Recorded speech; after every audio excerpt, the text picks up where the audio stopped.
जय हिंद दोस्तों। कल अर्नब गोस्वामी को कोर्ट से राहत नहीं मिली। जो इंटरिम बेल के लिए उन्होंने अपनी प्ली लगाई थी, उस पे कोर्ट ने साफ तौर पे ये कह दिया कि वो अभी इसका जो डिसीजन है उसको रिजर्व रखेंगे और इस मामले में अभी कुछ भी नहीं बोल सकते। इसके पहले हरीश साल्वे ने कई तरह के तथ्य कोर्ट के सामने रखे, कई सारी बातें कहीं जो कि उनके केस को स्ट्रांग बनाती थी, लेकिन वहीं दूसरे पक्ष की तरफ से जो बातें रखी गई वो भी उतनी ही ज़्यादा स्ट्रांग थी। इसीलिए कोर्ट ने कहा कि ये जो केस है जैसा दिख रहा है उतना आसान नहीं है, काफ़ी पेचीदा है, और अगर इस केस में हम कुछ भी जजमेंट जल्दबाजी में सुनाते हैं तो हो सकता है आने वाले समय में इस केस को रेफरेंस बना के कई सारी चीज़ें गलत तरीके से की जा सकती हैं। इसलिए इस केस में हम अभी अपना पक्ष जो है, जो हमारा फैसला है, उसको हम सुरक्षित रखेंगे, और आप चाहें तो आप सत्र में सेशन कोर्ट में जाके फिर से अपील कर सकते हैं। लेकिन इन सभी चीज़ों के बीच में ऑप इंडिया के ऊपर जो एक ये खबर प्रकाशित हुई है जो कि वाकई में बहुत ज़्यादा चौंकाने वाली है, जिसमें जो अन्वय हैं उनको लेकर जो बात लिखी गई है वो वाकई में बहुत ज़्यादा चौंकाने वाली है। मैं आपको ज़रा विस्तार से बताता हूँ क्योंकि ये खबर वाकई में चौंकाने वाली है। अब ये खबर कितनी सच्ची है कितनी नहीं है ये वक्त बताएगा, लेकिन अगर ये खबर सच्ची है तो वाकई में ये चौंकाने वाली है। ऑप इंडिया पे ये खबर आई है, इसकी हेडिंग है 2013 से अन्वय नाइक वित्तीय संकट में थे, अर्नब ने आत्महत्या के लिए उनको नहीं उकसाया। और जानिए क्या कहती है 2019 की क्लोजर रिपोर्ट जो कि केस बंद करते समय सबमिट की गई थी। यहाँ पे उस पूरी रिपोर्ट को थोड़ा डिटेल में बताया गया है कि इसके बैकग्राउंड के बारे में पहले इसमें लिखा हुआ है कि ये मामला इंटीरियर डिज़ाइनर अन्वय नायक की मृत्यु से संबंधित है, जिसने मई 2018 में आत्महत्या कर ली थी और अपने पीछे एक सुसाइड नोट छोड़ गया। इस सुसाइड नोट में आरोप लगाया कि अर्नब गोस्वामी ने उनका 83 लाख का बकाया नहीं चुकाया। सुसाइड नोट में दो अन्य लोग फिरोज शेख और नितेश सराडा का भी नाम था। इन दोनों पर क्रमशः 4 करोड़ और 55 लाख ना चुकाने का आरोप लगाया। यहाँ पर यह ध्यान देना उचित है कि मामला अप्रैल 2019 में बंद कर दिया गया था और अब अर्नब गोस्वामी को चुप कराने के लिए पुलिस द्वारा एक तरफा रूप से इस केस को दोबारा खोला गया है। द इंडियन एक्सप्रेस की एक एक्सक्लूसिव रिपोर्ट के अनुसार अन्वय नाइक आत्महत्या मामले की जांच कर रहे अधिकारियों को रिपब्लिक टीवी के संपादक अर्नब गोस्वामी, नितेश सराडा और फिरोज शेख के बीच कोई भी संबंध नहीं मिला है। ये बात गौर करने वाली है कि कोई संबंध इन तीनों में आपस में नहीं है। उन्हें कोई सबूत नहीं मिले जो ये सत्यापित कर सकें कि इन तीनों ने नाइक का जीवन असहनीय बनाया या आत्महत्या के लिए प्रेरित किया। इस प्रकार मामले की जांच कर रही रायगढ़ पुलिस ने अप्रैल 2019 में मजिस्ट्रेट के सामने अपनी क्लोजर रिपोर्ट में केस समरी दायर किया था। ये उल्लेख करना महत्वपूर्ण है कि आरोपित के खिलाफ पर्याप्त सबूत के अभाव में समरी दायर की गई थी, जिससे पुलिस को आरोप पत्र प्रस्तुत करने से रोका जा सके। क्लोजर रिपोर्ट में जोर देकर यह कहा गया था कि तीनों अभियुक्तों को विभिन्न क्षेत्रों, स्थानों और तीनों के बीच कोई संबंध नहीं होने के कारण जांच में प्रमाणित किया गया है। अब तक की जांच में इस बात का कोई भी सबूत विशेष तौर पर नहीं मिला है कि सुसाइड नोट में नामजद तीनों आरोपियों की ओर से की गई कार्रवाई व्यक्तिगत रूप से या एक साथ मिलकर मृतक के जीवन को असहनीय बना दिया या उनके पास आत्महत्या करने के अलावा कोई और विकल्प बचा ही नहीं था। इसलिए इस मामले में साक्ष्य के अभाव में अंतिम सारांश को स्वीकार किया जाना चाहिए, जो फाइनल समरी है उसको एक्सेप्ट किया जाना चाहिए।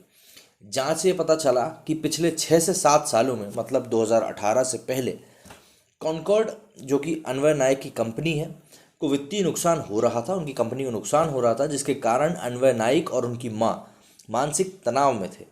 चूँकि उनकी मां कंपनी में भागीदार थी, इसलिए उन्होंने आगे जो लाइन लिखी वो मैं यहाँ पढ़ नहीं सकता हूँ। आगे उन्होंने अपनी जो भी कुछ अपनी माताजी को जिस तरीके से उनकी जैसे मृत्यु हुई उस बारे में लिखा है, और कैसे इसके खुद को ने कैसे फंदे पे लटकाया उसको लेकर लिखा हुआ है, और ऐसा उन्होंने सुसाइड नोट में लिखा।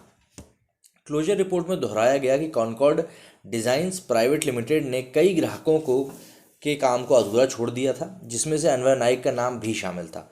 सुसाइड नोट में इसका जिक्र किया गया था। रिपोर्ट में स्पष्ट किया गया कि आरोपितों ने पुलिस के सामने पेश किए गए दस्तावेजों के अनुसार वेंडरों को और विक्रेताओं को भुगतान किया।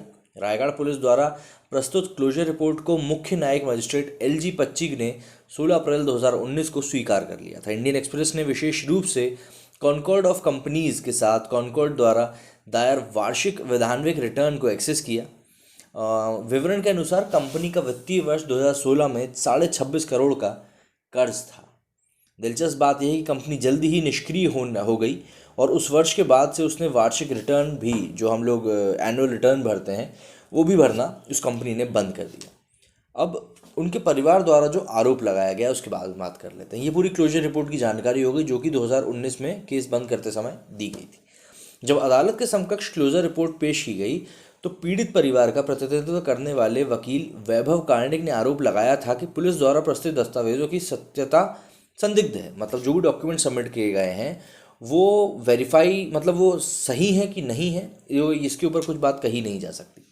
उन्होंने दावा किया पुलिस की क्लोजर रिपोर्ट कई डॉक्यूमेंट्स पर आधारित थी, जैसे कि अभियुक्तों द्वारा जमा किए गए डेबिट नोट जिनकी गिनती भी नहीं की गई, इसीलिए उसकी सत्यता संदिग्ध है। अन्वय नाइक की बेटी अदन्या नाइक ने भी दावा किया था कि अर्नब गोस्वामी और अन्य आरोपित एक दूसरे को जानते थे। उसने आरोप लगाया जब मेरे पिता फिरोज शेख को भुगतान करने के लिए कहा तो उन्होंने कहा कि गोस्वामी ने भी भुगतान नहीं किया है। कैसे पता चला कि भुगतान किसने किया था? इसका मतलब है कि वे एक दूसरे से जुड़े हुए थे।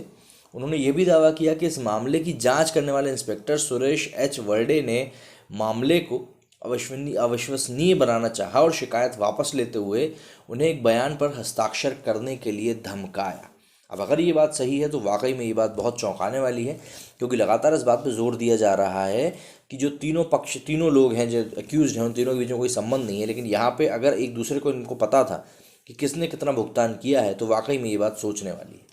इस मामले में मई में मजिस्ट्रेट की अनुमति के बिना महाराष्ट्र के गृह मंत्री अनिल देशमुख द्वारा अवैध रूप से फिर से जांच का निर्देश देने के बाद पीड़िता की पत्नी अक्षत नाइक को 12 अक्टूबर को मामले को फिर से खोलने के लिए 35 कारण प्रस्तुत किए गए थे।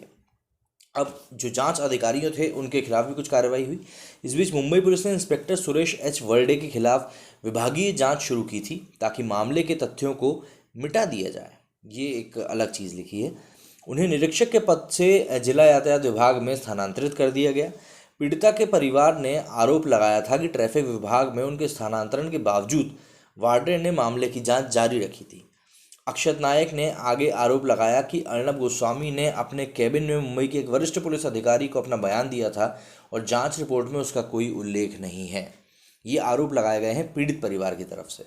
अब अर्नब गोस्वामी को जो पूरा हिरासत में भेजा गया है, इससे पहले अलीबाग अदालत ने अर्नब गोस्वामी की 14 दिन की पुलिस हिरासत की मांग करी थी, लेकिन वो मिली नहीं थी। कस्टोडियल जुडिशियल जो होती कस्टडी, उसमें भेजा गया था। अब यहाँ पे जो सबसे बड़ी बात ये है कि अर्नब गोस्वामी की तरफ से कहा जा रहा है कि जो ड्यूज़ थे उसका करीब करीब 90% अमाउंट जो था वो ऑलरेडी पे किया जा चुका है और 10% एज अ सिक्योरिटी रखा गया था, क्योंकि अन्वय की कंपनी की तरफ से जो काम था वो पूरा नहीं किया गया था।